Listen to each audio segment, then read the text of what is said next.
নমস্কার বন্ধুরা, আজকে রান্না করব মাছের ঝোল। এটা রুই মাছের ঝোল হবে। দেখুন রুই মাছ, এটা মাথা সব করা আছে। আর একটা ডাকা নিয়েছি, পেটি নিয়েছি 2 পিস। ওভেনে কড়াইটা বসিয়ে দিয়েছি, গ্যাসটাকে জ্বালিয়ে নিয়েছি। গ্যাস ততক্ষণ কড়াইটা গরম হতে থাকুক। চলে এসেছি মাছগুলোতে নুন হলুদ মাখিয়ে নিতে। স্বাদ মতো লবণ দিয়ে দিলাম, হলুদ দিয়ে দিলাম, দিয়ে ভালো করে মাখিয়ে নেব। আর হবে কিন্তু কচু আলু দিয়ে, পেঁয়াজ দিয়ে আর জিরে বাটা দিয়ে ঝোল। মাখানো হয়ে গেল। আর এদিকে কড়াইটাও কিন্তু গরম হয়ে গেছে। দিয়ে দিচ্ছি এখানে রিফাইন অয়েল ব্যবহার করছি, দিয়ে দিলাম। তেলটা অনেকটা গরম হয়ে গেছে, কড়ার গায়ে ভালোভাবে লাগিয়ে নিচ্ছি। এবার মাছগুলোকে এক একে দিয়ে দেবো। দেখুন মাথাটা এত বড়, কড়ার পুরো মানে পুরো জায়গাটাই নিয়ে নিয়েছে তেল। আর দিয়ে দেবো 4 পিস 3 পিস মাছ, একটা ডাকা নিয়েছি আর 2টো পেটির মাছ নিয়েছি। মাছগুলোকে একটু লাল লাল করে ভেজে নিব। একদিকটা ভাজা হয়ে গেছে, এবার উল্টে নেবো মাছগুলোকে আলতো করে, কারণ ভেঙে যাওয়ার সম্ভাবনা থাকে বা ওঠে না অনেক সময়। কিন্তু তেলটা গরম হতেই কিন্তু মাছগুলোকে দিয়েছি। দেখুন একদম ভালোভাবে কিন্তু উঠে গেল। পেটিগুলোকে এবার তুলে নেব, উল্টে নিচ্ছি। পেটিগুলোকে খুব ভালো করে ভাজবো না, একটু হালকা করে ভাজবো, যাতে বাচ্চা আপনি খেতে পারে। খুব একটা ছিদ্র হলে বাচ্চারা খেতে পারবে না, সেই জন্য।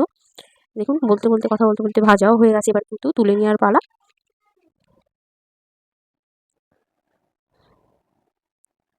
ব্যাস তুলে নিচ্ছি এক এক করে।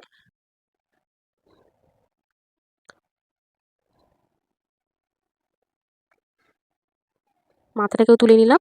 এবারে ওই তেলের মধ্যে পেঁয়াজ সেটাকে দিয়ে দিলাম। পেঁয়াজটাকে কিন্তু একটু ভালো করে লাল লাল করে ভেজে নেব। এবার দিয়ে দেবো আলু কুচি, যে সবজিটাকে ওটাকে দিয়ে দেবো। দিয়ে একটু লাল লাল করে ভাজতে থাকবো। এবার দিয়ে দেবো পরিমাণ মতন লবণ, মানে স্বাদ মতো লবণ দিয়ে দেবো। আর দিয়ে দেবো হলুদ গুঁড়ো, লঙ্কার গুঁড়ো।